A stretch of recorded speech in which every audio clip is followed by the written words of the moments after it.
Oscar award ceremony में बजा भारत का डंका। तेलुगु फिल्म RRR के नाटू ने जीता बेस्ट ओरिजिनल सॉन्ग का अवार्ड। द एलिफेंट विस्पर्स को मिला बेस्ट लघु वृत्तचित्र फिल्म का अवार्ड। 39वीं राज्य स्तरीय पशु प्रदर्शनी के समापन समारोह में चरखी दादरी पहुंचे मुख्यमंत्री मनोहर लाल। श्रेष्ठ पशुपालकों को पुरस्कार वितरित कर बढ़ाया हौसला।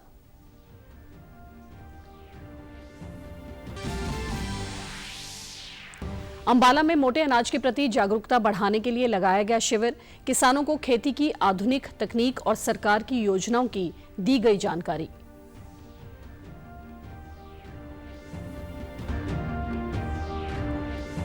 और PGI-MS रोहतक में विश्व ग्लूकोमा सप्ताह के अंतर्गत करवाए गए कार्यक्रम में लोगों को आंखों की देखभाल के बारे में किया गया जागरूक।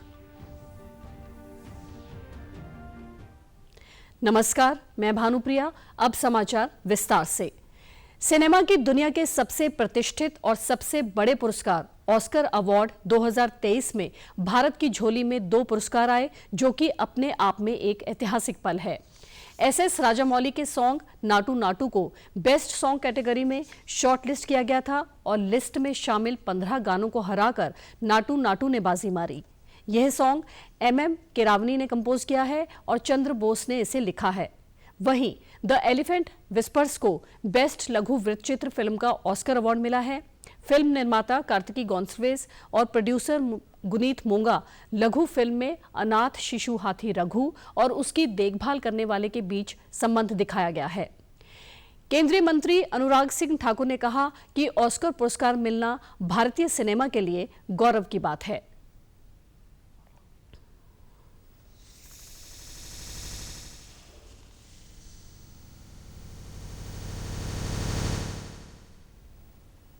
साथ ही द एलिफेंट विस्परर ने बेस्ट डॉक्यूमेंट्री शॉर्ट फिल्म का ऑस्कर अवार्ड जीतना, ये भारत के कंटेंट की पहचान आज दुनिया कर रही है। ब्रांड इंडिया हैज़ अराइव्ड है। भारत के ब्रांड की धूम, भारत के संगीत की धूम, भारत के फिल्म कंटेंट की धूम आज दुनिया भर में है और ये अभी शुरुआत है। आज लोकल नहीं ग्लोबल भारत की फिल्में और गाने बन रहे हैं। प्रधानमंत्री नरेंद्र मोदी ने ऑस्कर अवार्ड जीतने पर RRR की टीम को बधाई दी। उन्होंने अपने ट्वीट संदेश में कहा कि अद्भुत नाटू नाटू की लोकप्रियता वैश्विक है। ये एक ऐसा गाना होगा जिसे आने वाले कई सालों तक याद रखा जाएगा। इस प्रतिष्ठित सम्मान के लिए MM केरावनी, चंद्र बोस और उनकी पूरी टीम को बधाई। भारत प्रफुल्लित और गौरवान्वित है। इसके साथ ही प्रधानमंत्री ने द एलिफेंट विस्पर्स की पूरी टीम को ऑस्कर अवार्ड जीतने पर बधाई दी। अपने ट्वीट में PM ने कहा कि द एलिफेंट विस्पर्स की पूरी टीम को इस सम्मान के लिए बधाई। उनका काम बहुत अच्छे रूप से सतत विकास और प्रकृति के साथ सद्भाव के महत्व पर प्रकाश डालता है। चरखी दादरी में मुख्यमंत्री जनसंवाद कार्यक्रम के बाद मुख्यमंत्री मनोहर लाल 39वीं राज्य स्तरीय पशु प्रदर्शनी के समापन समारोह पर पहुंचे। यहां उन्होंने उन्नत नस्ल के पशुओं के अलावा वहां लगाई गई स्टॉलों का निरीक्षण किया। साथ ही श्रेष्ठ पशुपालकों को पुरस्कार वितरित कर उनका हौसला बढ़ाया। इस मौके पर मुख्यमंत्री ने कहा कि ये हरियाणा के लिए गौरव की बात है कि दुग्ध उत्पादन में पंजाब के बाद देश में दूसरे स्थान पर है।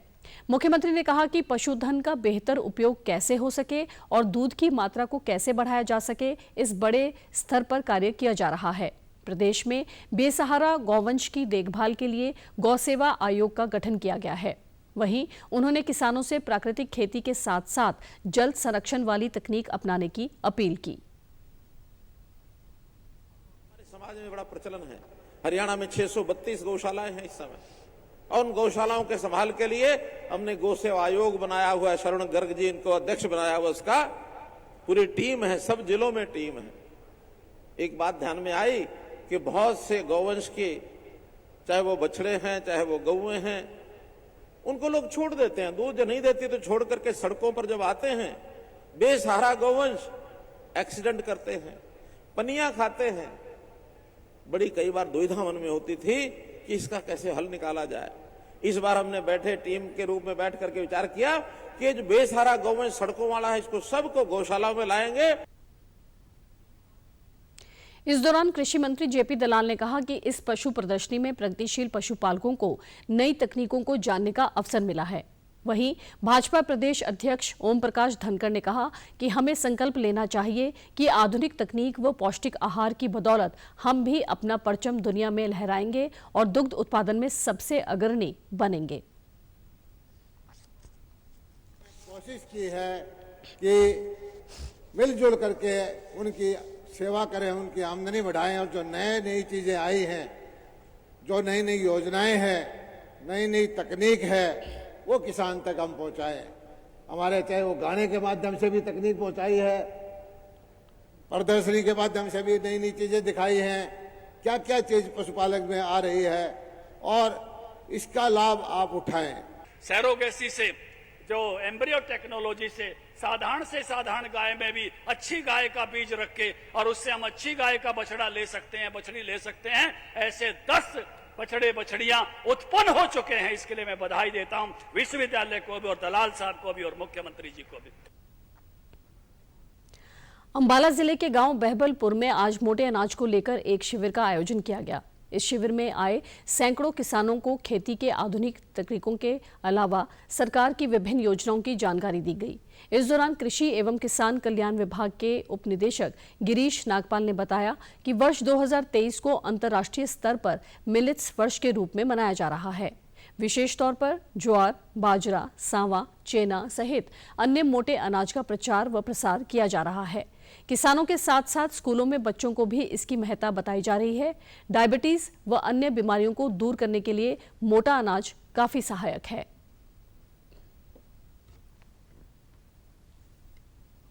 से जो मोटे अनाज की सभी किस्में, जिसमें ज्वार, बाजरा, रागी, कोदो, कंगनी, कुटकी, सांवा, चेना, ये 8 तरह के मोटे अनाज हैं जिनका व्यापक तौर पर प्रचार प्रसार किए जाना प्रस्तावित है और विभाग इस दिशा में हर संभव कदम उठा रहा है, जिसमें किसान मेलों के माध्यम से स्कूल एक्टिविटीज़ की जा रही हैं, स्कूली बच्चों को इसकी महत्ता बताई जा रही है। और ये सबसे बड़ी बात है कि जो शहरी वर्ग, जो लग्जरी लाइफस्टाइल जो डिजीज़ हैं, जो आजकल के जो बीमारियां जिनमें डायबिटीज़ प्रमुख है, उस पर काबू पाने में ये 8 प्रकार के मोटे अनाज बहुत सहायक हो सकते हैं।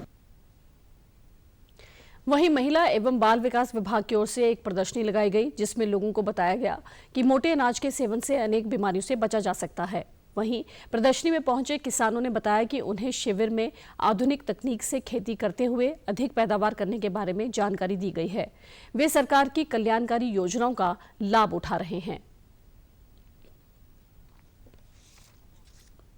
ये मोटे अनाज खाओ, ये भी कैंसर वगैरह, मधुमेह वगैरह, उन बीमारियों से छुटकारा होगा।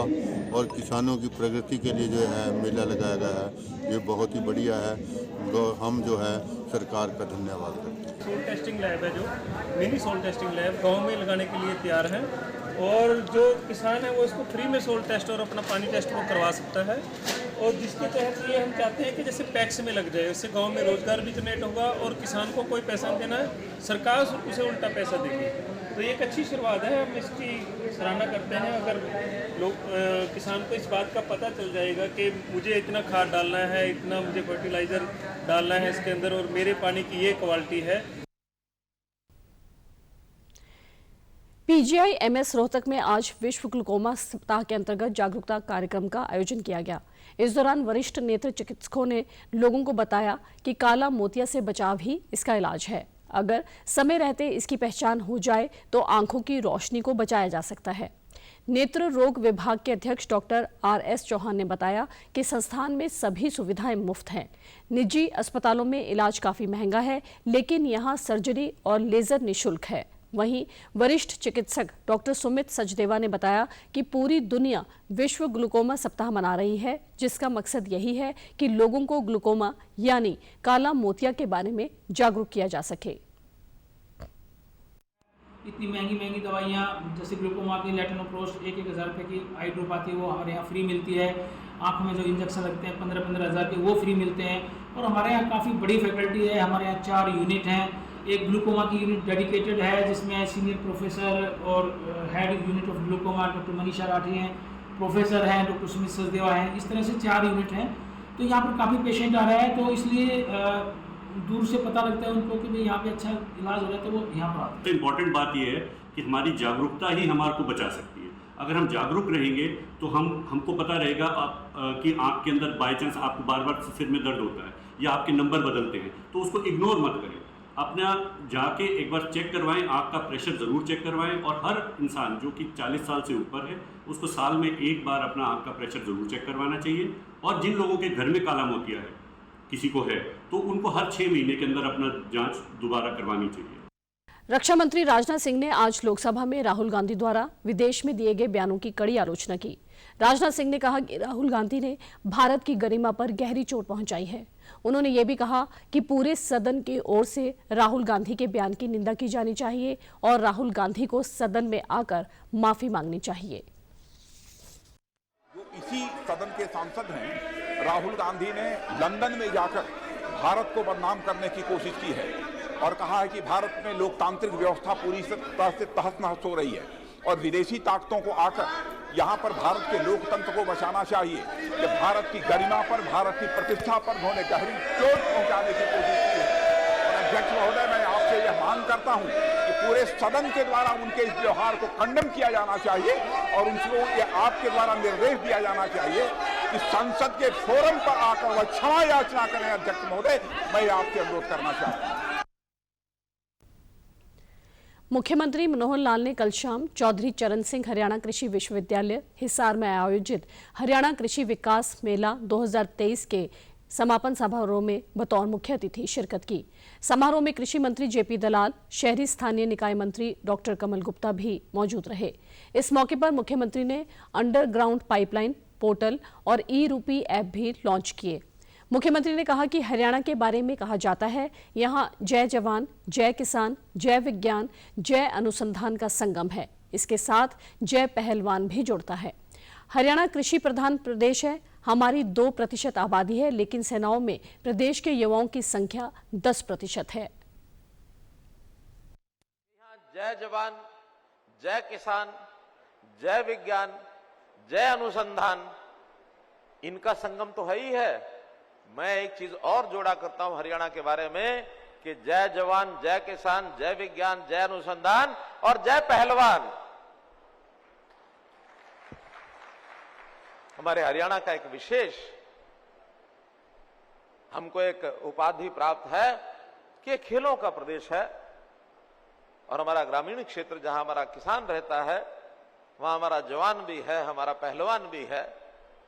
देश और दुनिया में हमको एक विशेष स्थान प्राप्त हुआ है। मंत्री ने कहा कि जल्द ही महाराजा अग्रसेन एयरपोर्ट से कार्गो फ्लाइट शुरू करने की पहल की जाएगी, ताकि हरियाणा के किसानों की फल एवं सब्जियां अरब देशों को निर्यात की जा सके। सरकार प्राकृतिक खेती को बढ़ावा देने के लिए अनेक प्रकार की सब्सिडी दे रही है। मुख्यमंत्री ने दोहराया कि लगातार पानी के दोहन से भूमिगत जल नीचे जा रहा है, इसलिए किसान नकदी फसलों को अपनाएं। उन्होंने कहा कि हरियाणा पहला प्रदेश है जो 11 फसलों को MSP पर खरीदता है। बहुत बड़ा एयरपोर्ट बन रहा है, अंतर्राष्ट्रीय स्तर का बन रहा है। जब पैसेंजर के फ्लाइट जब चलेगी तब चलेगी, हम तुरंत कुछ फ्लाइट कार्गो की शुरू करा सकते हैं। हमारे हरियाणा की ताजा सब्जियां, ताजा फल यहां से ला दो और अरब की कंट्रीज में भेजो। अरबियन कंट्रीज में ना सब्जी होती है ना फल होता है, सब बाहर से मंगवाते हैं। तेल का पैसा उनके पास बहुत है, हम सब्जियां भेजें, तेल मंगवाए। हमारे यहां तेल नहीं होता, उनके यहां सब्जियां नहीं होती। हरियाणा प्रदेश पहला प्रदेश ऐसा है कि 11 फसलें MSP पर हमने घोषित की हैं। सेंटर तो 2 चीजें खरीदता है, गेहूं और धान। गन्ना हमारी मिलें ले लेती हैं, चौथी फसल की गारंटी सेंटर नहीं देता है। भागती दौड़ती जिंदगी में कभी कोई ऐसी कहानी सामने आती है जो पूरे समाज के लिए एक मिसाल बन जाती है। तो आपको दिखाते हैं कहानी एक ऐसे पेट्रोल पंप की जिसे संचालित करने वाले हाथ अपराध के दाग मिटाकर आम जिंदगी में लौटने की कोशिश कर रहे हैं। देखिए कुरुक्षेत्र से हमारे संवाददाता की यह रिपोर्ट।